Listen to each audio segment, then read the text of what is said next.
এই অশ্বিনাপটা তুমি কোথায় গায়েব হয়ে গেছিল? তোমাকে কত কষ্ট করে ড্রোন দিয়ে খুঁজে বের করছি জানো? তো জেলায় আই পৃথিবীর এক কোণা দেয় না বসবাস করে রে। ভাইয়া আমার কাছে ভিডিও আছে, আমি ড্রোন দিয়ে তোমাকে খুঁজে বের করছি। তুমি যাও জানে ফার একটা উঠে ফাইখানা করতেছো। তার মা এখন একদম তো সমস্যা আর পৃথিবীর এক কোণা গিয়ে কই তাও যদি তুই যদি আর ইল্লে করে টয় ভারী করে ভেন দাও সেকেন্ড হড়ে যাইতাম আই। ভাইয়া তোমাকে কুষ্টিছি রে ভাইয়া, দুঃখ কাউরে বুঝাতে পারতেছি না ভাইয়া। আমি না দুঃখের কথা হয়তো ফোন মারি ধরে এত লেভেলে তো বছরকে বছর হয় ভারত মধ্যে বসবাস করি আমার কিছু ভালো লাগতেছে না ভাইয়া।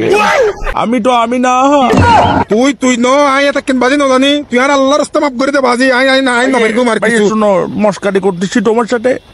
ভাইয়া আমি না। তো তুই হন আমি ভাইয়া আমি না। এই যে দেখতেছো মিস্টার কাজেম, আমি না ভাইয়া। তো তুই হন নির্ভর এখন আরেকখান বাড়ি করছে বল আমি না। তো তুই হন তুই নইলে তুই হন। আমি হচ্ছি রে ভাইয়া আফটো ভাইয়া। আমি না।